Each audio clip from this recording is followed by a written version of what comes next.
將喺海邊煮好嘅海參冰鎮12個鐘頭，海參就會脹化成原來嘅大細，跟住落嚟就係調味。剛入行的時候做一個冰鎮鮑魚，就是用冷滷水來去泡的，所以今天呢先做一個冷滷海參。味極鮮，蒸魚豉油，萬字醬油，廣東的魚露。因為不能有油脂，所以就不能去靠動物來去提鮮，所以我只能靠蔬菜來去提這個鮮味。將煮好嘅滷水放涼，再浸泡海參4個鐘頭以上入味。上台前仲有一道工序，用柚子醋、火龍果汁混合大豆卵磷脂打發成泡沫作為蘸料。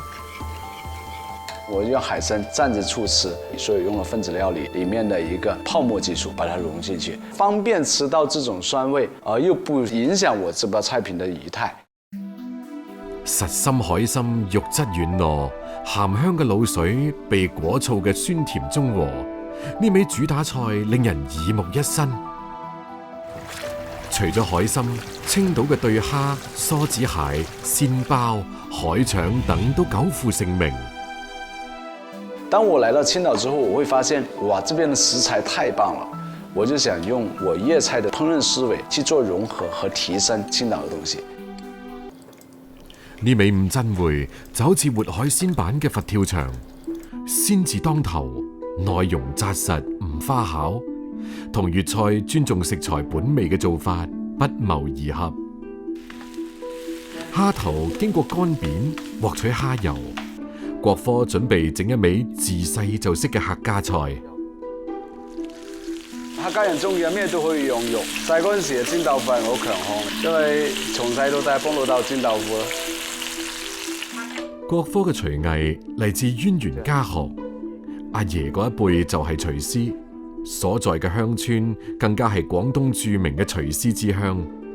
呢味客家釀豆腐，國科將嚟自廣東大山嘅味道同青島嘅海洋氣息完美結合。大家好，歡迎光臨國科工作室。今天晚上呢，我們會做一個。國科今年喺自己餐廳裏面開闢咗一間工作室，可以一邊煮餸一邊同食客交流。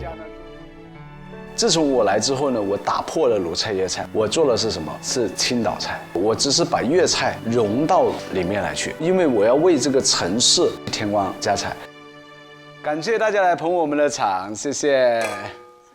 2000公里外嘅青島，一位粵廚正喺魯菜嘅故鄉打造青島菜嘅招牌。青島正迎嚟晚秋。100年前嘅萬國建築群同現代嘅摩天大廈交相輝映，構成屬於青島嘅天際線。黃海將豐富嘅漁獲回饋俾青島人，喺屋企門口趕海，塑造咗青島人嘅生活。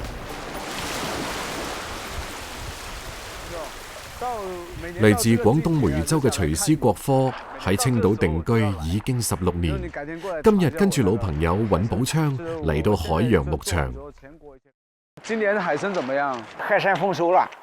今天就準備到這個海洋牧場來捕撈第一次的海參。我就要最大的海參。好，1斤到1斤2兩以上的都給你了。好，謝謝嚴總。一會兒從那個碼頭上上。哦，就那邊。哦，我看到那好多船那裡。一會兒就到。海參係粵菜嘅名貴食材，青島係中國海參嘅主產區之一。北方刺參每年都要夏眠同冬眠，所以4月同11月係海參最肥美嘅時節。尹寶昌自細喺青島海邊長大，養殖海參已經有20幾年。今日係開埠嘅第一日，佢帶住國科出海撈參。呢片海域深達20米。既抗風浪又防熱保暖，係海參理想嘅安樂窩。但係對於潛水員嚟講，係對生命嘅考驗。換咗潛水服，戴手套，着腳蹼，孭起氧氣罐，拉低護目鏡，掛埋網袋，被當地人稱為海猛子嘅撈參人落水啦。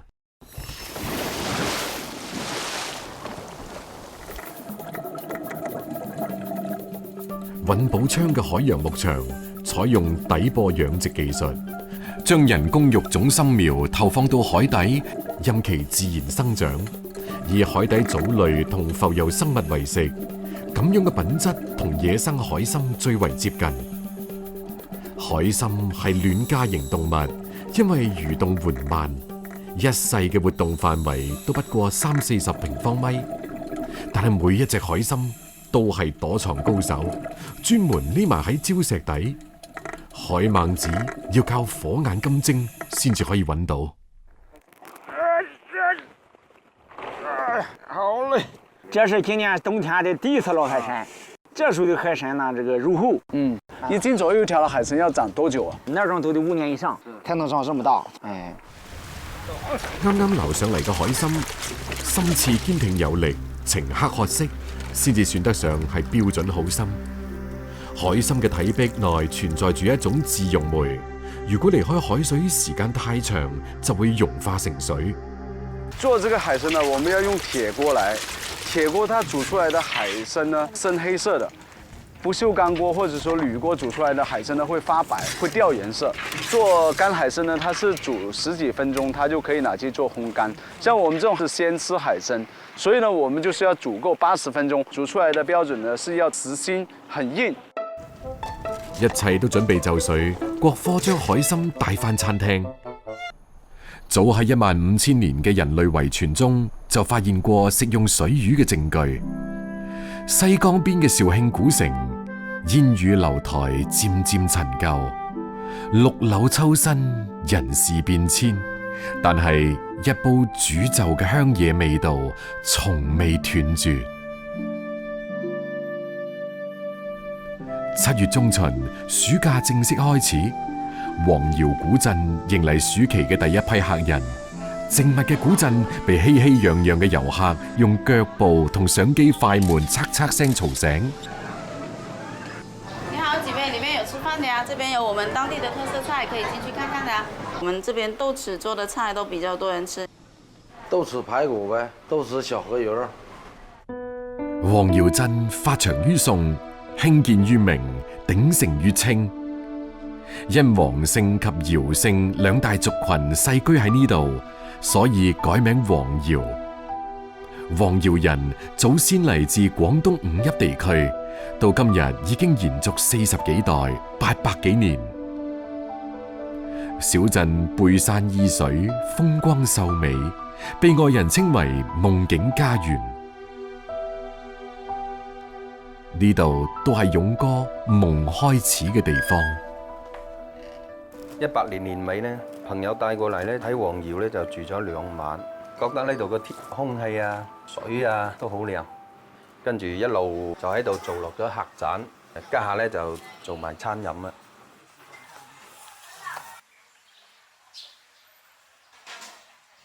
勇哥，劉連，勇哥，你好，你好 ，Kaka， 勇哥，小朋友喺度好過癮嘅。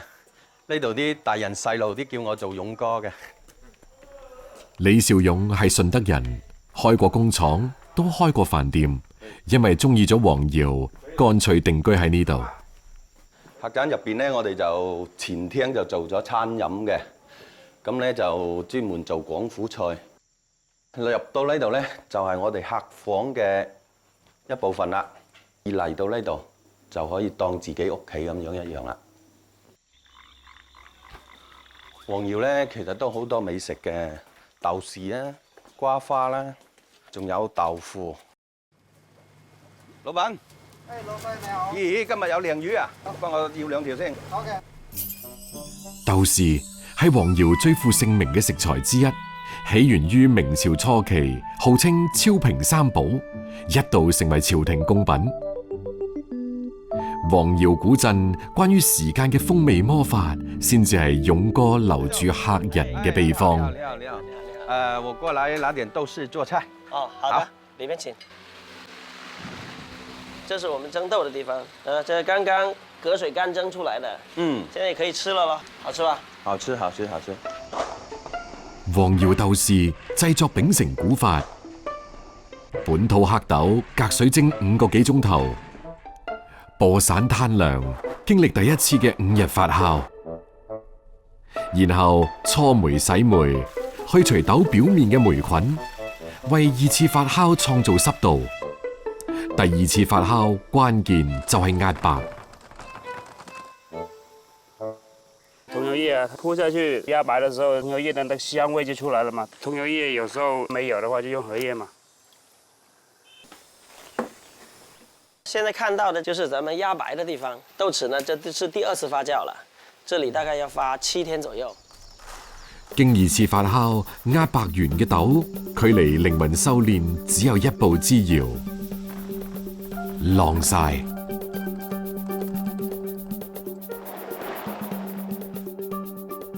看一下啊，很香，很糯，怎麼沒有鹹味呢？咱們黃芽豆豉因為它是零添加的，所以出來的是淡豆豉。曬好嘅豆豉篩除雜質，要陳倉數月甚至數年先至可以叫黃窯豆豉。被時光儲存嘅豆豉，火粒均勻，烏黑發亮，外表乾硬，內裏軟糯。